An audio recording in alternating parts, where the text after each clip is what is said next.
Hi all, welcome back. എങ്ങനെയാണ് perfect ആയിട്ട് pepper beef വീട്ടിലുണ്ടാക്കുക എന്നുള്ളത് നോക്കിയാലോ. പെട്ടെന്ന് ഉണ്ടാക്കാൻ പറ്റുന്നൊരു സിമ്പിൾ റെസിപ്പിയാണ് കേട്ടോ. അപ്പോൾ നമുക്ക് പെട്ടെന്ന് തന്നെ വീട്ടിലേക്ക് പോയാലോ.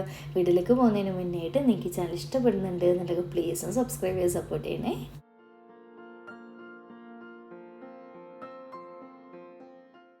അപ്പോൾ നമ്മുടെ പെപ്പർ ബീഫ് ഉണ്ടാക്കാൻ വേണ്ടിയിട്ട് ഞാനിത് 1 കിലോ ബീഫാണ് എടുത്തിട്ടുള്ളത്. അപ്പോൾ ഈ ഒരു കുക്കറിലേക്ക് നല്ലപോലെ കഴുകി ക്ലീൻ ചെയ്ത് വെള്ളം നന്നായിട്ട് ഊറ്റിയെടുത്തിട്ട് ഇട്ട് കൊടുത്തിട്ടുണ്ട്. അപ്പോൾ ബീഫ് എടുക്കുമ്പോൾ എപ്പോഴും എല്ലും നെയ്യും ഒക്കെ അടങ്ങിയിട്ടുള്ള പീസ് തന്നെ എടുക്കുക കേട്ടോ. ബോൺലെസ് എടുക്കുന്നതിനേക്കാളും ഇങ്ങനെ എടുത്ത് ചെയ്യുമ്പോൾ ഒരു എക്സ്ട്രാ ടേസ്റ്റ് ഉണ്ടാവും. ഇനിയിപ്പോൾ നമുക്കിതിലേക്ക് ചെറിയ രീതിക്കുള്ളൊരു മസാല ഒന്ന് റെഡിയാക്കി കൊടുക്കണം. അപ്പോൾ ആദ്യം തന്നെ ഒരു 1/4 ടീസ്പൂൺ മഞ്ഞൾപ്പൊടിയും 1 ടേബിൾ സ്പൂൺ മല്ലിപ്പൊടിയും ചേർക്കുന്നുണ്ട്. 1 ടീസ്പൂൺ കുരുമുളക് പൊടിയും പിന്നെ 1 ടീസ്പൂൺ വലിയ ജീരകത്തിൻ്റെ പൊടി, അതായത് ഫെന്നൽ സീഡിൻ്റെ പൗഡറാണ് ചേർത്തിട്ടുള്ളത്. പിന്നെ ഒരു 1/4 ടീസ്പൂൺ ഗരം മസാലപ്പൊടി ചേർക്കുന്നുണ്ട്. പിന്നെ ഒരു സവാളയുടെ പകുതി സവാളയായിട്ട് ഈ ഒരു ടൈം ചേർക്കുന്നുള്ളൂ. അപ്പോൾ തക്കാളി അതുപോലെ തന്നെ ഒരു തക്കാളിയുടെ പകുതി തക്കാളിയാണ് ചെറുതായിട്ട് കട്ട് ചെയ്തിട്ട് എടുത്തിട്ടുള്ളൂ. ചെറിയ സൈസൊക്കെ ആണെങ്കിൽ മാത്രം ഒരെണ്ണം എടുത്താൽ മതി കേട്ടോ. പിന്നെ ഇതിലേക്ക് ഒരു 2 കറിവേപ്പിലയും 1 ടേബിൾ സ്പൂൺ ഇഞ്ചി വെളുത്തുള്ളി ചതച്ചതും കൂടി ചേർക്കുന്നുണ്ട്. പിന്നെ പാകത്തിനുള്ള ഉപ്പും കൂടി ഇട്ട് കൊടുക്കുന്നുണ്ട്. അപ്പോൾ എല്ലാം കൂടി ചേർത്ത് കൈ കൊണ്ട് നന്നായിട്ടൊന്ന് കുഴച്ച് കൊടുക്കുക കേട്ടോ. നല്ലപോലെ ബീഫിൻ്റെ എല്ലാ സൈഡിലേക്കും മസാല എത്തുന്ന രീതിയിൽ ഒന്ന് തിരുമ്മി പിടിപ്പിച്ച് കൊടുക്കുക. അപ്പോൾ ഇതാ ഈ ഒരു രീതിയിൽ ഞാൻ നന്നായിട്ട് മസാലയൊക്കെ റെഡിയാക്കി വെച്ചിട്ടുണ്ട്. ഇനിയിപ്പോൾ ഇതുപോലെ കുക്കർ അടച്ച് വെച്ചിട്ട് ഞാൻ ഇതാ ഫ്ലെയിം ഓൺ ചെയ്തിട്ട് ഗ്യാസ് സ്റ്റോപ്പിൽ വെച്ച് കൊടുത്തിട്ടുണ്ട് കേട്ടോ. റെസ്റ്റ് ചെയ്യാൻ വെക്കേണ്ട ആവശ്യമൊന്നുമില്ല, ഡയറക്റ്റ് തന്നെ വേവിച്ചെടുത്താൽ മതി. ഇനിയിപ്പോൾ ഓരോരുത്തർ നിങ്ങൾ വാങ്ങിക്കുന്ന ബീഫിൻ്റെ വേവ് അറിയാലോ, അതിനനുസരിച്ചിട്ട് വിസിലടിച്ച് വേവിച്ചെടുക്കുക കേട്ടോ. അങ്ങനെ ഇതാ നമ്മുടെ പ്രഷറൊക്കെ പോയതിന് ശേഷം കുക്കർ തുറന്നിട്ടുണ്ട്. കണ്ടില്ല, അത്യാവശ്യം ബീഫൊക്കെ നന്നായിട്ട് വെന്തിട്ടുമുണ്ട്. വെള്ളമൊക്കെ അത്യാവശ്യം ഇറങ്ങി വന്നിട്ടുണ്ട് കേട്ടോ. ഇത്രയും മതി. പിന്നെ ഓരോ ബീഫിനും ഓരോ വേവാണ് കേട്ടോ, അതൊന്ന് പ്രത്യേകം ശ്രദ്ധിക്കണേ. അപ്പോൾ ഇത്രയേ ഉള്ളൂ. ഇനിയിപ്പോൾ നമുക്ക് പെട്ടെന്ന് തന്നെ പെപ്പർ ബീഫ് റെഡിയാക്കി തുടങ്ങാം. അപ്പോൾ ഇതാ ഞാൻ വേറൊരു പാൻ വെച്ച് കൊടുത്തിട്ടുണ്ട്. അതിലേക്കൊരു 3 ടേബിൾ സ്പൂൺ വെളിച്ചെണ്ണയാണ് ഒഴിച്ചില്ല. നെയ്യോ ഓയിലോ എന്താണ് ഇഷ്ടമുള്ളത് എടുക്കുക കേട്ടോ. പിന്നെ ഇതിലേക്ക് ഒരു 1.5 ടേബിൾ സ്പൂൺ ഇഞ്ചി വെളുത്തുള്ളി ചതച്ചതും പിന്നെ ഒരു 3 പച്ചമുളക് ഇതുപോലെ ചെറുതായിട്ട് നീളത്തിൽ കട്ട് ചെയ്തിട്ട് ഇട്ടിട്ടുണ്ട്. പിന്നെ കുറച്ചധികം തന്നെ ഒരു 1-2 തണ്ട് കറിവേപ്പില ഇട്ട് കൊടുക്കട്ടെ. കറിവേപ്പില മെയിൻ ഒരു ഐറ്റമാണ് ഇതിന് ടേസ്റ്റ് കൊടുക്കുന്നത്. നമ്മുടെ പെപ്പർ ചിക്കനും പെപ്പർ ബീഫൊക്കെ ഉണ്ടാക്കുമ്പോൾ അതൊന്ന് പ്രത്യേകം ശ്രദ്ധിക്കുക. എല്ലാം കൂടി ചേർത്തിട്ട് നന്നായിട്ട് ഇതുപോലെ ഒന്ന് മിക്സ് ആക്കിയിട്ട് നന്നായിട്ടൊന്ന് വഴറ്റിയെടുക്കട്ടെ. അതിൻ്റെ ഒരു പച്ച ടേസ്റ്റൊക്കെ ഒന്ന് മാറിക്കിട്ടുന്നവരെ. അപ്പോൾ ഇതുപോലെ ഏകദേശം 1 മിനിറ്റ് നേരം ഒന്ന് വഴറ്റിയെടുത്തതിന് ശേഷം പിന്നെ ഒരു സവാള ഇതുപോലെ ചെറുതായിട്ട് കട്ട് ചെയ്ത് ചേർക്കുന്നുണ്ട്. ഒരു ചെറിയ സവാള മതി കേട്ടോ, കാരണം ഒരുപാട് ഗ്രേവി ആയിട്ടല്ല നമ്മളിത് ചെയ്യുന്നത്. ചെറുതായിട്ടൊന്ന് വരട്ടിയ പോലെയാണ് കേട്ടോ, അതുകൊണ്ട് തന്നെ ഓവർ സവാളയൊന്നും വേണ്ട. അപ്പോൾ ഇതാ ഞാൻ അടച്ച് വെച്ചിട്ട് എടുത്തിട്ട് നന്നായിട്ട് സവാള ഈ ഒരു രീതിയിൽ വഴറ്റിയെടുത്തിട്ടുണ്ട്. ചെറിയൊരു ഗോൾഡൻ ബ്രൗൺ കളറാകുന്നവരൊന്ന് വഴറ്റിയെടുത്തിട്ടുണ്ട്.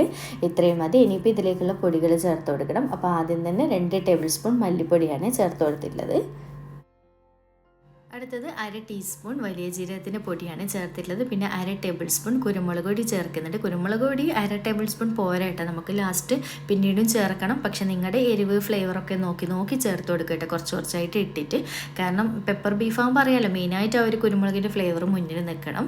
അപ്പോൾ ഇതെല്ലാം കൂടി ചേർത്തിട്ട് ഫ്ലെയിം നല്ലപോലെ കുറച്ച് വെച്ചിട്ട് ഒന്ന് വഴറ്റിയെടുക്കട്ടെ. ആ ഒരു പൊടികളുടെ പച്ച ടേസ്റ്റും മാറണം, പൊടികൾ നന്നായിട്ട് മൂത്ത് കളറും മാറി വരണം കേട്ടോ. അറിയാമല്ലോ പെപ്പർ ചിക്കൻ പെപ്പർ ബീഫിൻ്റെ ഒക്കെ കളർ അറിയാം, ഒരു ഡാർക്ക് ഗ്രീൻ ബ്ലാക്ക് ഷെയ്ഡ് വരുന്ന ഒരു കളറല്ലേ. അപ്പോൾ ആ ഒരു കളറിലേക്ക് നമ്മുടെ പൊടിയൊന്നും മാറി കിട്ടണം. അതുവരെ 5-6 മിനിറ്റ് നേരം നല്ലപോലെ ഇടയ്ക്കിടെ ഇതുപോലെ ഇളക്കിയിട്ട് തന്നെ വഴറ്റിയെടുക്കുക കേട്ടോ. അപ്പോൾ അത്യാവശ്യം എൻ്റെ നന്നായിട്ട് കളറ് മാറി വന്നതിന് ശേഷം ഞാനിതാ നമ്മൾ നേരത്തെ വേവിച്ച് വെച്ചിട്ടുള്ള ബീഫ് ആ ഒരു വെള്ളത്തോട് കൂടി തന്നെ ചേർത്ത് കൊടുക്കുന്നുണ്ട്.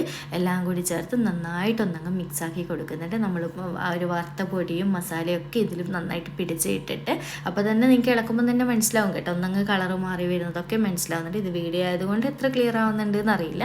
ശരിക്കും അത്യാവശ്യം നല്ല കളർ വ്യത്യാസം ഉണ്ട് കേട്ടോ. നിങ്ങളുടെ ഗ്രേവിയുടെ തിക്നെസ് നിങ്ങൾ തീരുമാനിക്കണം കേട്ടോ, എത്രത്തോളം വേണമെന്നുള്ളത്.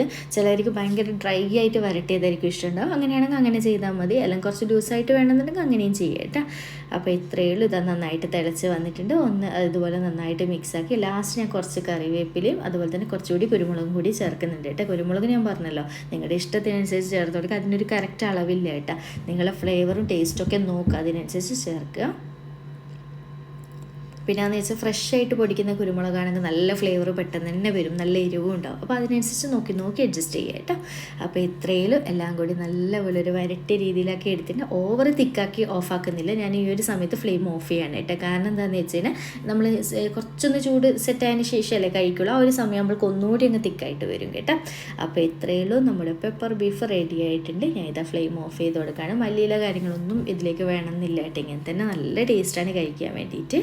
അങ്ങനെ ഇതാ കുറച്ച് ടൈം കഴിയുമ്പോൾ തന്നെ സെർവ് ചെയ്യാൻ പോകുന്നത് കണ്ടില്ല, ഒന്നുകൂടി ഒന്നങ്ങ് തിക്കായി വന്നല്ലോ സെർവ് ചെയ്യുമ്പോഴത്തേക്കും.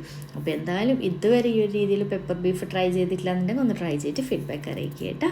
വീഡിയോ ഇഷ്ടമായിട്ടുണ്ട് എന്നുണ്ടെങ്കിൽ ലൈക്ക് ചെയ്യാനും ചാനൽ സബ്സ്ക്രൈബ് ചെയ്യാനും മാക്സിമം ഒന്ന് ഷെയർ ചെയ്ത് കൊടുക്കാനും മറക്കല്ലേ. അപ്പോൾ വീണ്ടും വലിയൊരു വീഡിയോ ആയിട്ട് കാണാം. താങ്ക്